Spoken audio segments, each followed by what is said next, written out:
Assalamualaikum warahmatullahi wabarakatuh. Teman-teman, video ini saya mau bedah atau review toko yang ke-86. Wow, sudah 86 pekan. Segmen ini ada, insya Allah setiap Senin jam 19.30. Segmen ini ada, yaitu sebagai studi kasus buat saya dan saya share sudah hasil studi kasusnya ke teman-teman. Jadinya sambil menyelam minum air, buat saya sih seneng banget. Buat teman-teman yang mau dibedah tokonya, cek aja di ganirozaki.com. Di situ ada ada link untuk daftar bedah toko gratis. Itu cek aja, gampang kok, isi Google Form aja. Tapi saya nggak janji kapan di reviewnya. Tapi ada juga yang berbayar. Yang berbayar ada via website di website ganirozaki.com. Di sini itu ada yang berbayar, detailnya cek aja. Yang intinya adalah kami ngebedah tokonya teman-teman. Harapannya membuka mata batinnya teman-teman. Harapannya membuka blind spot yang mungkin teman-teman nggak tahu ya. Karena ya alhamdulillah saya pribadi sudah melihat banyak seller center dan biasanya gini loh dan seterusnya. Oke, cek aja ganglosaki.com. Nah, untuk video ini saya mau bedah toko namanya Hoodie Kami. Dia jualannya jaket. Ini yang membuat saya milih toko ini adalah karena komennya menarik. Kita baca sama-sama ya. Nah, ini hasil input Google Form-nya. Dia bilang gini, Assalamualaikum Kang, perkenalkan saya Rahadi, namanya Mas Rahadi ya. Saya sudah berjualan 4 tahun, berjualan di marketplace, terutama di Shopee, dan sudah 1 tahun mengalami penurunan cukup signifikan, seakan-akan tidak diberi traffic oleh Shopee. Pernah 1 hari coba iklan 1 juta, tapi tetap yang terpakai nggak sepertiganya. Berarti nggak kemakan ya. Berarti kemungkinan besar produknya nggak disukai algoritma. Karena kalau produk yang lagi disukai algoritma, kita taruh uang berapapun seakan-akan kemakan habis saja. Itu kalau lagi disukai algoritma. Ini kemungkinan produknya nggak disukai, lagi tidak disukai algoritma. Mungkin Akang bisa coba review toko saya, mudah-mudahan ada insight untuk diimprove. Kebetulan saya usaha sambil bekerja di salah satu BUMN sebagai programmer. Wow, jadi programmer ya, keren. Kadang terlintas untuk resign agar fokus usaha, namun ketika omset turun, minat resign pun hilang. Saya dengar Akang dulu sempat bekerja dan berhenti untuk fokus usaha. Pertanyaannya kapan dia memutuskan untuk fokus wirausaha? Terima kasih. Nah, ini yang menarik. Yang menarik karena beliau masih bekerja dan ingin resign. Makanya saya pilih toko beliau. Jadi buat teman-teman yang isi Google Form, coba curhatin yang kendala jualannya yang menarik. Jadi kemungkinan saya nyusurin dari situ. Oke? Cek aja di ganirozaki.com. Oke, nama tokonya nih Hoodie Kami. Ini saya lihat nih tokonya juga udah lumayan sih. Shopee-nya segini 3 tahun ulasannya 20.000. Yang keren sih si TikTok-nya ya, followersnya 121.000. Bukan berarti omsetnya besar ya. Followers banyak bukan berarti omsetnya besar. Followersnya kecil juga ada yang omsetnya besar juga tertohok-tohok. Saya pernah lihat toko yang followers TikTok-nya cuma 800.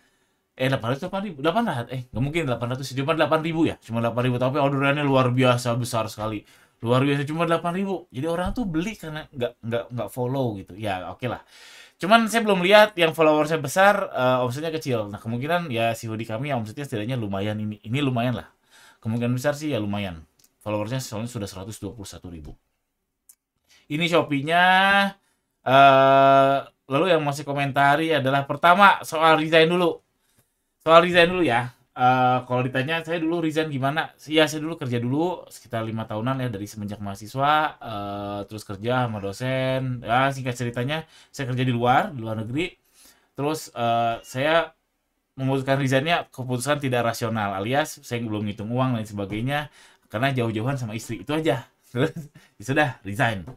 Dan kalau saya boleh saran, saya dulu resignnya bukan karena keputusan rasional ya, tapi kalau boleh saran buat Masnya, kalau mau resign, ini pertimbangan rasional yang harus dipertimbangkan. Ini hal-hal yang rasional yang perlu dipertimbangkan. Pertama, ini teori di mana-mana ya, saya sudah baca banyak, sudah sering dengar. Jadi kalau mau resign, setidaknya sudah punya uang 6 bulan ke depan. 6 bulan ke depan aman gitu. Soalnya kan tidak ada pemasukan sama sekali 6 bulan ke depan masih aman. Alhamdulillahnya kala itu saya waktu resign ya aman. Satu, ada uangnya untuk 6 bulan ke depan, rasanya waktu itu ada. Kedua, istri masih bekerja, istri juga penghasilannya lumayan. Jadi setidaknya 6 bulan ke depan kala saya pertama resign, aman. Nah itu pastikan Mas Rahadi ya tadi ya, uang untuk 6 bulan ke depan aman, kebutuhan anak sekolah, kebutuhan pokok, kebutuhan apapun itulah.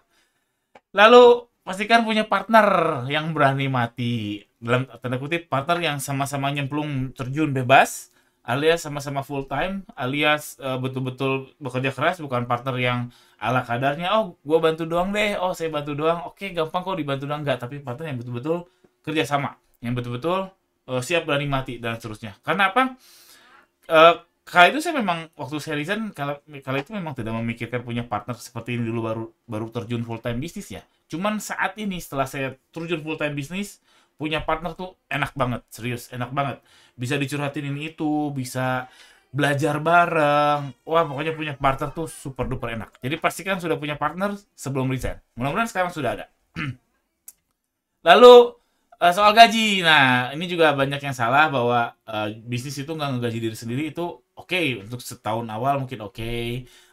Tapi kalau untuk memutuskan untuk resign seperti ini, saran saya udah ngegaji diri sendiri dan sudah memenuhi kebutuhan pokok. Pokok ya, pokok tuh ya makan, mungkin cicilan jika ada, terus apa uang sekolah anak ya, pokoknya yang pokok, bukan yang non pokok kayak ganti HP, terus apalagi beli laptop baru dan sebagainya. Tapi yang pokok-pokok, nasi, beras, uang sekolah anak, internet, kopi enggak ya, ngafe gitu enggak, dan seterusnya. Ini mungkin yang bisa dipertimbangkan, meskipun saya pribadi waktu itu resignnya bukan bukan karena alasan rasional, tapi ini silahkan dipertimbangkan buat Mas Rahadi atau teman-teman yang lain yang nonton yang masih bekerja mau resign. Lanjut. Tadi beliau komentar ada omset turun ya. Ini sudah 1 tahun ini mengalami penurunan yang cukup signifikan, seakan-akan tidak diberi top traffic oleh Shopee. Oke, semua juga gitu. Semua pasti pernah mengalami omsetnya turun. Mungkin ketika Mas Rahadi turun, yang lain lagi naik. Ketika Mas Rahadi naik, yang lain ada yang turun. Gak mungkin dalam bisnis itu naik terus, naik terus, naik terus, naik terus. Saya rasa Indomie juga pada turunnya. Aqua yang memonopoli pasar dari 10 tahun lalu ya, masih monopoli pasar, sekarang juga empot-empotan, banyak digoyang sana digoyang sini, alias nggak mungkin semua tuh naik terus tuh, nggak mungkin, pasti ada naik turun, namanya bisnis. Wah, saya ngomongnya klise, tapi ya saya mengingatkan lagi buat teman-teman, roda itu berputar, kita di atas, ingat kita akan jatuh, ketika kita jatuh, ingat masih ada harapan untuk naik bangkit. Wah, jadi Mario Teguh. Semua juga gitu. Lalu kalau marketplace, pengalaman saya, kalau turun tuh bukan karena iklan. Jadi jangan turun, berarti iklannya kurang digas. Sepengalaman saya dulu juga berpikiran gitu, tapi sepengalaman saya turun terus langsung, masalahnya nih iklan, itu kurang bijak. Dan faktanya memang nggak selalu masalahnya iklan. Yang paling umum saya temukan masalahnya satu, ya memang lagi nggak disukai aja oleh si Shopee, oleh si marketplace, lagi nggak disukai aja. Yang tadinya suka, tiba-tiba nggak suka. Nggak sukanya kenapa? Ya suka-suka marketplace juga. Mungkin karena penalti, itu yang sudah jelas alasannya. Kadang saya temukan kasus-kasus yang memang nggak jelas aja alasannya, tiba-tiba turun aja. Turunnya pelan-pelan sih, pelan-pelan. Tren produknya masih naik, tapi tokonya lagi nggak disukai algoritma. Orang lain lagi dinaikin. Ya itu sangat wajar. Kalau di marketplace, turun itu bukan karena iklan. Tapi kalau jualan di Meta, di TikTok yang full ads, mungkin karena iklannya salah setting, nggak adaptasi sama dan sebagainya, dan seterusnya. Jadi jangan langsung sasar ke iklan. Mungkin ada hal lain yang menjadi penyebab omsetnya turun. Lanjut. Nah, jika saya menjadi si Mas Rahadi ini, Mas Hoodie Kami ID nih ya, namanya Hoodie Kami ID, tadi sudah kepo-kepoin. Ini kalau saya menjadi beliau, pertama yang akan saya lakukan, saya akan geser ke yang spesifik ya, karena ini hoodie polosan gini, dan nyasarnya kelihatan anak muda banget, yang ya yang kekinian banget lah, dimana itu barrier to entry-nya tuh rendah sekali. Artinya semua orang bisa jualan kayak gitu, karena ya mudah bikinnya. Produknya juga nggak ada unique selling point. Ada unique selling point-nya, yaitu murah. Nah itu kalau di area situ tuh area red ocean banget, yang barrier to entry-nya sangat rendah, unique selling point-nya cuma murah, lalu semua orang bisa bikin. Itu lebih baik pelan-pelan geser. Kalau saya akan geser ke yang spesifik dulu, masih di red ocean tapi spesifik, yaitu mungkin ke jumbo gitu, jaket jumbo buat orang-orang yang gendut mungkin, atau ke jaket khusus hijabers gitu, untuk hijab, untuk jadi ya konten-kontennya semua foto produknya untuk orang berjilbab, atau yang ke sport sekalian. Pokoknya geser dulu ke spesifik. Baru nanti kelihatan trennya, oh dari spesifik bisa ke sini, bisa ke sini, bisa ke sini, dan seterusnya.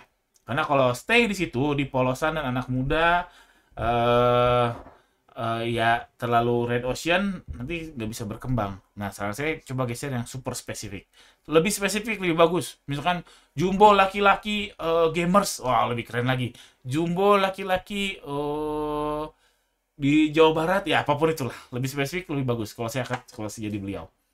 Lalu yang kedua, saya akan coba bikin toko lagi, karena kan tadi si Masnya bilang bahwa dia sempat disukai oleh Shopee ya, alias sempat naik dan sekarang turun. Artinya apa? Ada peluang disukai algoritma, peluangnya lebih besar untuk toko baru daripada toko yang lama.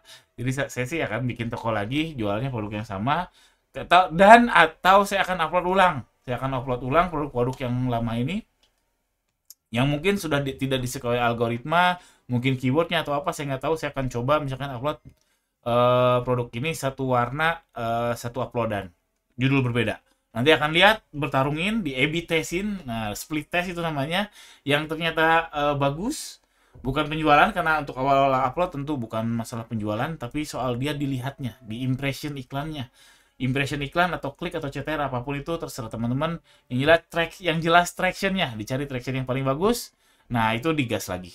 Jadi mungkin ini sudah usang, ya oke, upload baru. Dengan produk yang sama, no problem. Lanjut. Dan yang akan saya lakukan, saya akan coba arsipin ya. Ini kelihatannya produknya banyak yang nggak pernah laku, alias udah nggak kejual lagi, tapi masih nangkring. Mending diarsipin aja. Mending diarsipin, karena ini saya lihat ada 139 produk, 132 produk, dan banyak yang kayaknya udah jadi hantu dalam tanda kutip. Mending arsipin aja. Move on, move on. Lalu yang terakhir, saya akan gas TikTok Shop terus, karena kelihatannya TikTok Shop-nya lebih ada traction-nya daripada Shopee. Dan TikTok Shop kan ya gimana hostnya, jadi gimana bikin kontennya untuk menggoyang orang untuk check out, yang kemungkinan ya ada kemungkinan tidak price sensitif, ada kemungkinan. Tapi kalau di Shopee udah jelas price sensitif, apalagi produknya polos-polosan kayak gini, udah jelas dia pasti akan calon customer pasti akan membandingkan harga. Tapi kalau di TikTok ada peluang untuk tidak. Oke, itu aja, ternyata sampai 12 menit review toko ini. Mudah-mudahan ada manfaatnya buat Mas siapa tadi? Mas Arhadi. Mas Arhadi, mudah-mudahan ada manfaatnya toko hoodie kami. Buat teman-teman, sekali lagi yang mau dibedah tokonya, cek ganirozaki.com. Ada yang berbayar, ada yang gratis. Yang berbayar lumayan mahal, tapi mudah-mudahan bisa ngebuka mata batinnya teman-teman. Sekian, jangan lupa subscribe. Assalamualaikum warahmatullahi wabarakatuh.